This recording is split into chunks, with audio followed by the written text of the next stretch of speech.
Mari Bapak Ibu kita bersatu di dalam doa. Tuhan Yesus yang baik, kami bersyukur pagi hari ini untuk kesempatan dan waktu yang Tuhan berikan buat kami untuk kami bisa berkumpul bersama dalam persekutuan embun pagi. Kami sudah memuji dan memuliakan nama-Mu. Sebentar kami mau mendengarkan firman Tuhan. Kiranya Engkau akan memberkati firman yang akan kami dengarkan bersama-sama. Berkati setiap anak-anak-Mu yang akan membacakan firman maupun hamba-Mu yang akan menyampaikan firman. Biarlah Tuhan pengurapan surga ada dalam hidup mereka masing-masing. Dan kami yang mendengarkan firman, kami mendapatkan berkat Allah, perubahan yang baru, kami bertumbuh setiap hari dalam kehidupan kami. Terima kasih ya Tuhan, kami menyerahkan pemberitaan firman Tuhan pagi hari ini hanya di dalam nama Tuhan Yesus. Haleluya, amin. Terima kasih Bu. Amin. Terima kasih Bu Rumiasi. Silakan Bu Nerliana. Baik, terima kasih Bu Ros. 1 Tawarik 2 ayat 1 sampai 55 demikian firman Tuhan. Inilah anak-anak Israel. Ruben, Simeon, Lewi, Yehuda, Isakar, Zebulon, Dan, Yusuf, Benyamin, Naftali, Gad, dan Asher. Anak-anak Yehuda ialah Er, Onan, dan Shelah, 3 orang, yang lahir bagi dia dari anak perempuan Shua, perempuan Kanaan itu. Tetapi Er, anak sulung Yehuda itu, adalah jahat di mata Tuhan, maka ia membunuhnya. Tamar, menantu perempuan Yehuda, melahirkan baginya Peres dan Zerah. Semuanya anak-anak Yehuda ada 5 orang.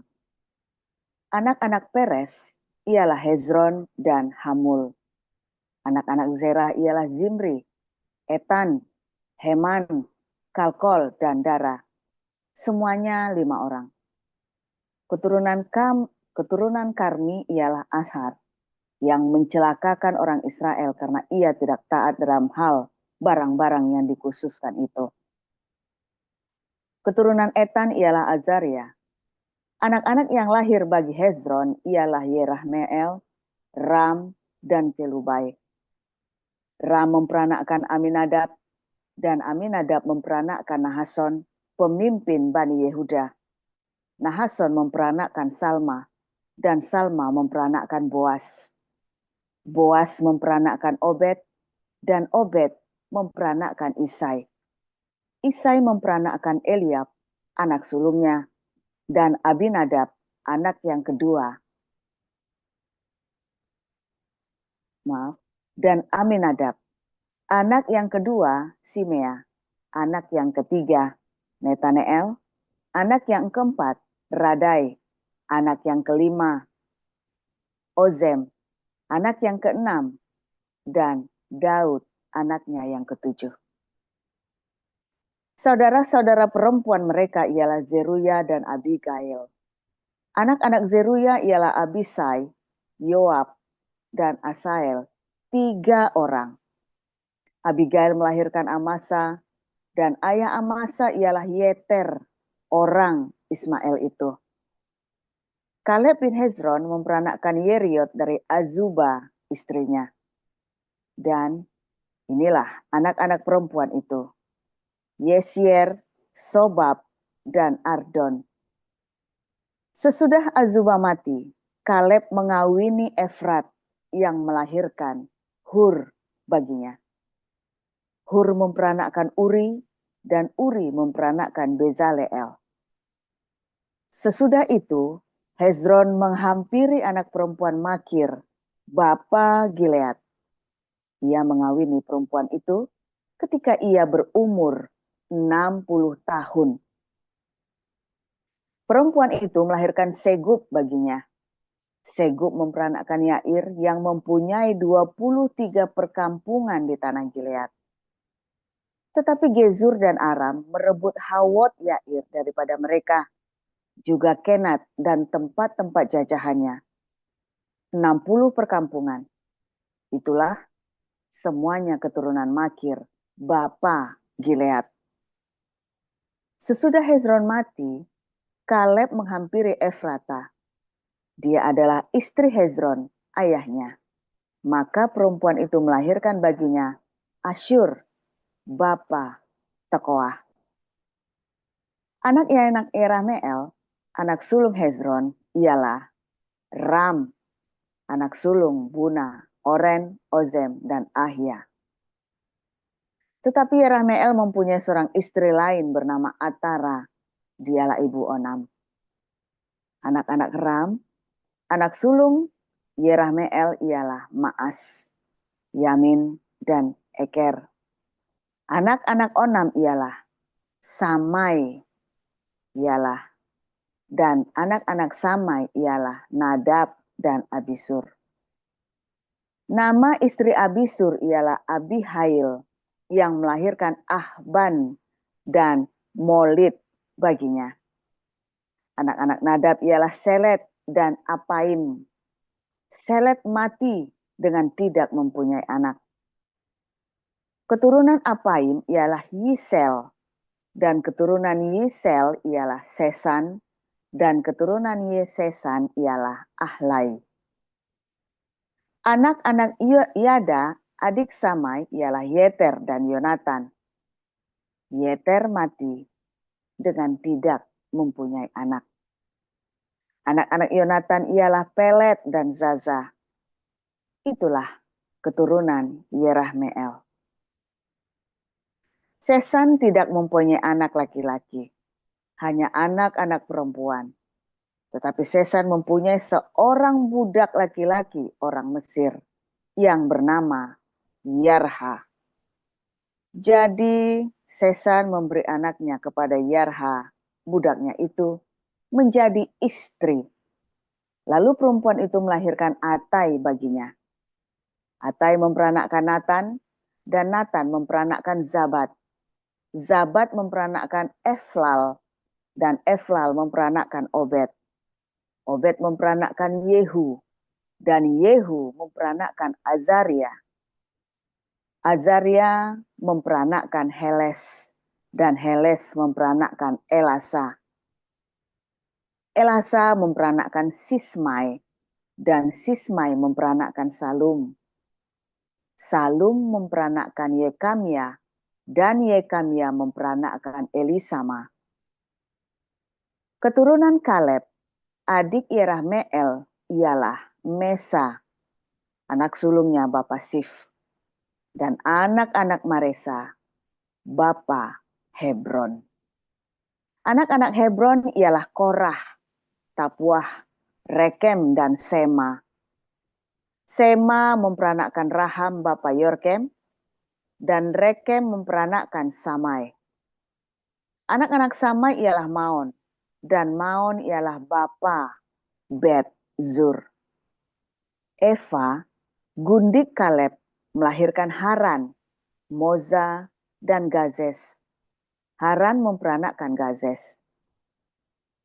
Anak-anak Yohdai ialah Regem, Yotam, Gesan, Pelet, Eva, dan Saaf.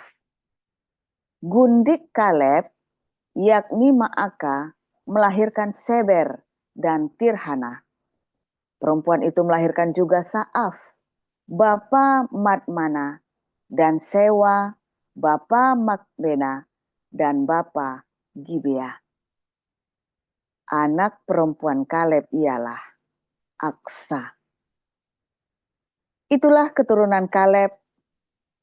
Anak-anak Hur, anak sulung Efrata, ialah Sobal, bapa Kiryat Yearim. Salma, bapa Betlehem, dan Harel, bapa Getgader. Sobal, bapa Kiryat Yearim, mempunyai keturunan, yakni Haru dan setengah orang Manuhot. Dan kaum-kaum Kiryat Yearim ialah orang Yetri, orang Puti, orang Sumati, dan orang Misrai. Dari mereka inilah berasal orang Zora dan orang Esitaol. Keturunan Salma ialah Betlehem, orang Netofa. Atarot bet Yoab, dan setengah orang Mahnati, yakni orang Zori. Dan kaum-kaum para ahli surat yang diam di Yabes ialah orang Tirati, orang Simati, dan orang Sukati. Mereka itulah orang Keni, keturunan Hamad, bapa keluarga Rekab. Demikian. Dilanjut, Bu Endah. Ya, baik Bu Ros. Saya akan lanjutkan Lukas 3 ayat 1 sampai 38.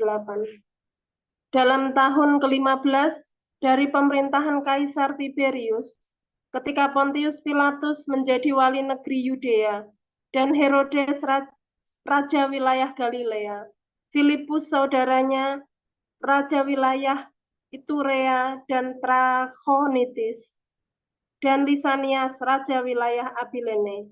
Pada waktu Hanas dan Kayafas menjadi imam besar, datanglah firman Allah kepada Yohanes, anak Zakaria, di padang gurun. Maka datanglah Yohanes ke seluruh daerah Yordan dan menyerukan, "Bertobatlah dan berilah dirimu dibaptis, dan Allah akan mengampuni dosamu." Seperti ada tertulis dalam kitab nubuat-nubuat Yesaya, ada suara yang berseru-seru di padang gurun, "Persiapkanlah jalan untuk Tuhan, luruskanlah jalan baginya." Setiap lembah akan ditimbun, dan setiap gunung dan bukit akan menjadi rata. Yang berliku-liku akan diluruskan, yang berlekuk-lekuk akan diratakan. Dan semua orang akan melihat keselamatan yang dari Tuhan. Lalu ia berkata kepada orang banyak yang datang kepadanya untuk dibaptis. Katanya, "Hai kamu keturunan ular beludak, siapakah yang mengatakan kepada kamu supaya melarikan diri dari murka yang akan datang? Jadi, hasilkanlah buah-buah yang sesuai dengan pertobatan, dan janganlah berpikir dalam hatimu, Abraham adalah bapa kami, karena aku berkata kepadamu, Allah dapat menjadikan anak-anak Abraham dari batu-batu ini. Kapak sudah tersedia pada akar pohon, dan setiap pohon yang tidak menghasilkan buah yang baik akan ditebang dan dibuang ke dalam api." Orang banyak bertanya kepadanya, "Jika demikian, apakah yang harus kami perbuat?" Jawabnya, "Barang siapa mempunyai 2 helai baju, hendaklah ia membaginya dengan yang tidak punya. Dan barang siapa mempunyai makanan, hendaklah ia berbuat juga demikian." Ada datang juga pemungut-pemungut cukai untuk dibaptis, dan mereka bertanya kepadanya, "Guru, apakah yang harus kami perbuat?" Jawabnya, "Jangan menagih lebih banyak daripada yang telah ditentukan bagimu." Dan prajurit-prajurit bertanya juga kepadanya, "Dan kami, apakah yang harus kami perbuat?" Jawab Yohanes kepada mereka, "Jangan merampas dan jangan memeras, dan cukupkanlah dirimu dengan gajimu." Tetapi karena orang banyak sedang menanti dan berharap, dan semuanya bertanya dalam hatinya tentang Yohanes, kalau ia adalah Mesias, Yohanes menjawab dan berkata kepada semua orang itu, "Aku membaptis kamu dengan air, tetapi ia yang lebih berkuasa daripadaku akan datang dan membuka tali kasutnya pun aku tidak layak. Ia akan membaptis kamu dengan Roh Kudus dan dengan api. Alat penampi sudah di tangannya untuk membersihkan tempat pengirikannya dan untuk mengumpulkan gandumnya ke dalam lumbungnya. Tetapi debu jerami itu akan dibakarnya dalam api yang tidak terpadamkan." Dengan banyak nasihat lain, Yohanes memberitakan Injil kepada orang banyak. Akan tetapi, setelah ia menegur raja wilayah Herodes karena peristiwa Herodias, istri saudaranya, dan karena segala kejahatan lain yang dilakukannya, raja itu menambah kejahatannya dengan memasukkan Yohanes ke dalam penjara. Ketika seluruh orang banyak itu telah dibaptis, dan ketika Yesus juga dibaptis dan sedang berdoa, Terbukalah langit, dan turunlah Roh Kudus dalam rupa burung merpati ke atasnya. Dan terdengarlah suara dari langit. Engkaulah anakku yang kukasihi, kepadamulah aku berkenan.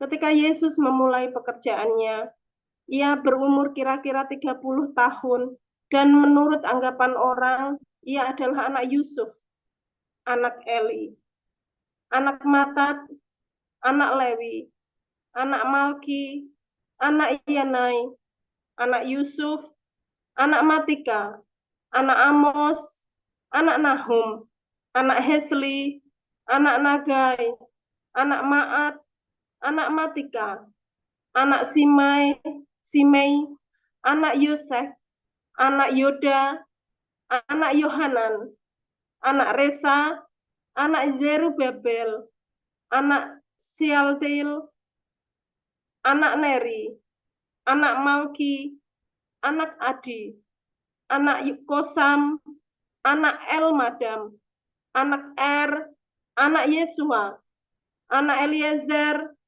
anak Yorim, anak Matat, anak Lewi, anak Simeon, anak Yehuda, anak Yusuf, anak Yonam, anak Eliakim, anak Melea, anak Mina, anak Matata, anak Natan, anak Daud, anak Isai, anak Obed, anak Boas, anak Salmon, anak Nahason, anak Aminadab, anak Admin, anak Arni, anak Hezron, anak Peres, anak Yehuda, anak Yakub, anak Ishak, anak Abraham, anak Terah, anak Nahor, anak Seruk, anak Rehu, anak Pelek, anak Eber, anak Salmon, anak Kenan, anak Arpaksad, anak Sem, anak Nuh, anak Lamek, anak Metusalah, anak Henoch, anak Yared, anak Mahalalil, anak Kenan, anak Enos, anak Set, anak Adam, anak Allah. Amin. Demikian firman Tuhan. Kita akan mendengarkan renungan firman Tuhan yang disampaikan oleh Gembala kita, Dr. Joseph Pauljang, yang berjudul Aisyah kepada Pastor Paul. Dipersilakan. Haleluya, luar biasa. Firman Tuhan selalu baru setiap hari. Ketika kita menanti-nantikan Tuhan, loh, kok dipindah? Nah, jadi ganti-ganti. Ketika kita menanti-nantikan Tuhan dengan penuh cinta, dengan penuh pengharapan yang teguh ya, saudara ya. Jangan goyah, terutama ibu-ibu, ya, ibu-ibu. Saudara, kalau dalam pernikahan, suami itu yang pegang peranan. Ya, suami-suami, kamu tidak bisa menuntut apapun dari istrimu, dari anakmu. Apapun kamu, itulah mereka. Ya, sudah pernah dibahas bolak-balik ya di kelas apostolik juga diajarin. Bukan salah istrimu, bukan salah anakmu. Pokoknya apapun ke kondisi keluargamu, ya itu salahmu. Ya, suami-suami. Serius saudara, ini bukan cuma di Indonesia, di seluruh dunia. Karena suami itulah yang punya tanggung jawab. Apapun kesalahan istrimu dan kesalahan anakmu, itu salahmu, saudara ya. Ya, karena kita adalah imam. Kita adalah orang-orang yang Tuhan percayakan untuk memiliki hukum itu, memiliki peraturan, memiliki semua visi ya dan seterusnya. Itu suami, saudara ya. Kamu punya istri yang bawel, ya salahmu sendiri, bukan salah istrimu sudah jadi bawel begitu ya. Entah apa, kamu introspeksi. Kalau kamu punya istri yang bukan bawel ya, istri yang, bahkan kalau istrimu selingkuh ya, bahkan ketika istrimu selingkuh loh, saudara, itu bukan kesalahan istrimu, kesalahan kamu. Jahat ya, wah, jangan nggak percaya saya, saudara ya. Saya sudah berapa kali konselingin orang ya. Udah saudara istrinya enggak benar. Iya, dari mulai kamu dulu. Semua dimulai dari suami. Ya, udah pernah diajarin juga ya, kita nggak belajar itu hari ini. Tapi hari ini, ibu-ibu, anakmu, kalau kamu kepengin anakmu benar, ya, maka ibu itu kudu benar. Ibu itu harus benar-benar menjaga anak-anaknya, seorang ibu itu. Ya, kalau di kelas HBC sudah saya ajarin ya, mother and daughter di dalam Torah, ya, ibu dan anak di dalam Torah. Dulu udah pernah belajar juga ya di doa pagi pernah saya singgung sedikit, ya. Saudara, kalau di dalam dunia Arab, perempuan itu nomor 17, saudara ya, nggak kepake perempuan itu. Kamu tuh malah penghuni neraka paling banyak perempuan. Kasihan nih kalian. Kalau gitu ngapain kalian diciptakan ya saudara, kalau cuma buat jadi pemuas syahwat lelaki dan masuk neraka doang. Ya. Tetapi kalau di dalam Alkitab, ya kalau di Arab, perempuan itu pemuas syahwat lelaki dan kamu bikin laki-laki sial. Kamu bikin laki-laki sial nggak bisa masuk surga tuh. Gara-gara rambutnya kamu tuh, kalau bulu keteknya jatuh gitu ya, kamu laki-laki yang lihat itu masuk neraka gara-gara kamu itu saudara. Gara-gara bulu ketek rontok gitu ya, ketombean misalnya. Ngeliat bulu ketekmu lalu dia tegak berdiri lalu berfantasi, wah itu gara-gara kamu tuh saudara. Masuk neraka tuh. Padahal kamu sholatnya sehari 10 kali, ya rapet semuanya kayak mumi ya saudara, dikerudungin. Tapi kalau di dalam Alkitab, di dalam tradisi Yahudi, para wanita inilah yang menentukan nasibnya suatu bangsa Israel. Para perempuan inilah yang menentukan kepemimpinan di Israel, saudara. Makanya perempuan-perempuan ini selalu disebut dari gundiknya, dari siapa ya. Kalau dalam silsilah Arab itu semoga cuma disebut itu namanya satu-satu. Kalau di dalam Alkitab perempuannya disebut, saudara. Apalagi kalau ada kasus khusus, ya seorang pelacur bernama pelacur ya Rahab, ya kan, Tamar disebut saudara ya, perempuan asing, perempuan Moab, Ruth disebut saudara. Di dalam tradisi Yahudi, perempuan-perempuan ini juga memegang peranan penting terhadap keberhasilan suatu bangsa, mulai dari Hawa, ya. Saudara pikir kalau Hawa tidak memberikan buah pengetahuan itu kepada Adam, emang masih ada manusia di muka bumi ini, saudara? Nggak ada, saudara. Ya, nggak mungkin Adam itu bisa tahu bagaimana caranya beranak, saudara ya. Kalau bukan karena Hawa memberikan buah pengetahuan, ngambil resiko. Hawa mengambil resiko. Kalau bukan karena istrinya Musa, udah mati itu Musa, saudara, mau dibunuh sama malaikat gara-gara anaknya nggak disunat, ya kan?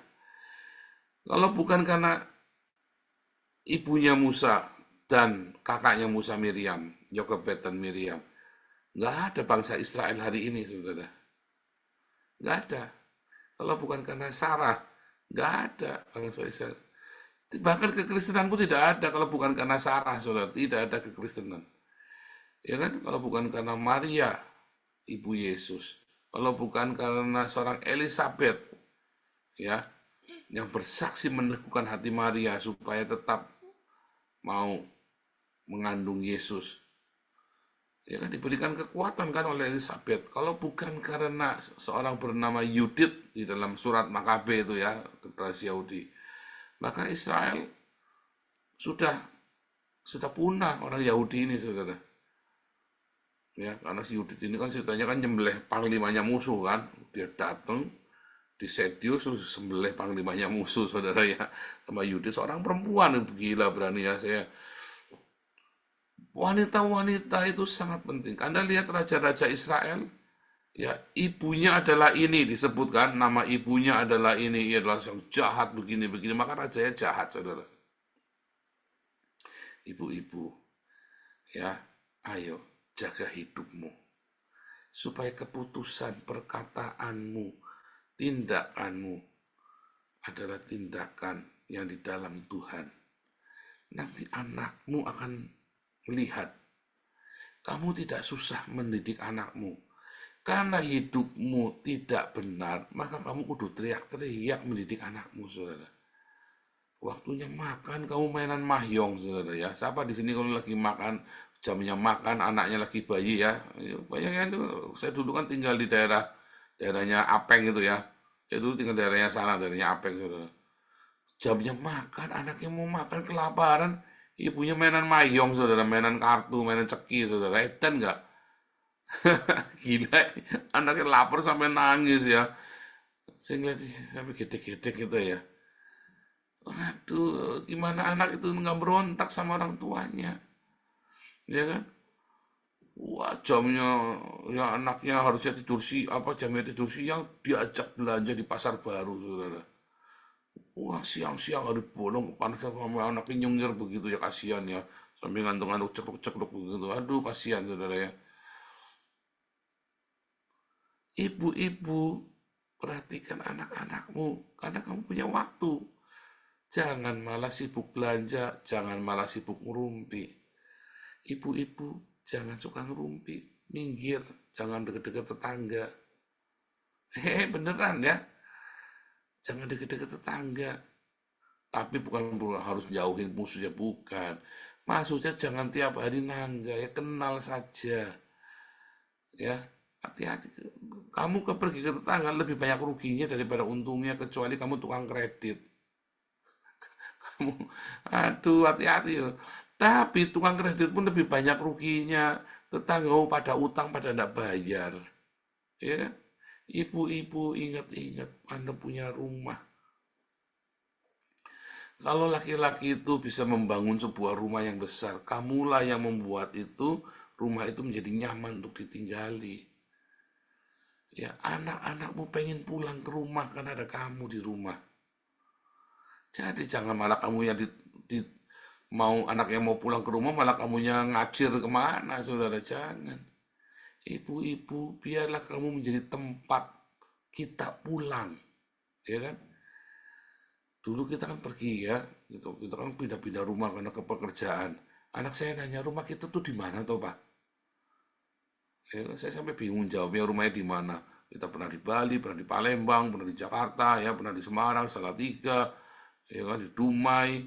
Gimana cari rumah kita di mana, Pak? Sekarang jelas gitu ya, rumah kita nggak pindah-pindah. Ini paling lama kita nih ya, 7 tahun nggak pindah-pindah. Rumah kita di mana, Pak? Rumahmu itu di mana ada papa dan mama? Lah rumahnya saya di mana? Rumah saya di mana ada istri saya, saudara. Ya kan? Rumahnya anak saya di mana ada mamahnya, di mana ada papanya. Ya kan? Artinya si ibu ini kan rumah bagi suaminya, rumah bagi anaknya kan. Karena kan suami kan pergi-pergi. Makanya si ibu itu adalah rumah bagi suami dan anaknya. Ibu itu adalah rumah bagi seluruh keluarganya. Kalau Anda tidak punya rumah, ya kan, Anda punya kontrakan, pindah-pindah. Anakmu nanya, di mana rumah kita? Rumah kita itu di mana mama ada, itulah rumah kita. Itulah rumahmu. Ya kan? Nah, bagi orang saya juga sama ya. Seorang ibu itu memberikan kontribusi yang sangat penting bagi anak-anaknya, bagi keberhasilan sebuah visi yang besar. Kalau orang Amerika itu percaya ada seorang wanita di balik laki-laki yang besar ya. Di balik laki-laki yang hebat itu selalu ada seorang wanita. Baik itu istrinya maupun itu ibunya. Dan itu dipengaruhi dari mother and daughter dari tradisi orang Yahudi, saudara ya. Makanya wanita itu sangat dihargai. Tetapi wanita ini harus menjaga hidupnya benar-benar. Supaya para wanita ini ya, selalu hidupnya takut akan Tuhan dan selalu jaga hidupnya dalam kedisiplinan. Dan ingat, kamu adalah tempat di mana suamimu dan anakmu pulang. Sehingga selalu siapkan makanan di rumah. Kalau perlu kamu yang masak sendiri. Ya. Satu masakan andalanmu di mana suamimu dan anakmu pasti doyan. Cari deh bikin sesuatu. Serius, saudara, satu makan, gak usah banyak makanan. Satu makanan yang suamimu dan anakmu pasti doyan dan nyariin kamu. Itu tips ya, kalau di kelas apostolik saya ajarin. Maka kamu akan menjadi tempat pulangnya anak-anak. Ya, kalau kamu di rumah nggak ada makanan, ya pasti orang pulang ke tempat lain. Jangan sampai suamimu, anakmu jajan di luar, saudara. Makanya di rumah. Kayak kita nggak mau jajan, anak-anak saya semua, saya pun nggak seneng jajan. Aduh tanggung, mendingan pulang aja makan di rumah. Belajar seperti itu ya, saudara ya. Belajar, nanti anak-anakmu akan berhasil. Nanti suamimu akan tenang. Ya, nanti kamu akan bahagia. Ya, dalam Amsal 31, ya, seorang istri yang cakap, istri yang bijak, pagi-pagi udah bangun, dia udah siapin makanan bagi keluarganya, dia udah kerjakan semuanya, sampai malam dia masih ya, mengerjakan pekerjaannya bagi keluarganya. Oh, pembantu Pak, bukan. Pembantu itu dikerjakan digaji. Kamu bekerja karena kamu sayang sama suamimu dan anakmu, dan karena anakmu dan suamimu mencintai kamu. Kamu lakukan, kamu kerjakan, keluargamu akan bahagia. Turun-temurun, anak-anakmu akan jadi anak yang baik. Ya, kamu cukup ngomong, ya anak-anakmu akan pulang. Sejahat apapun anakmu, mama kangen sama kamu. Pulang, saudara.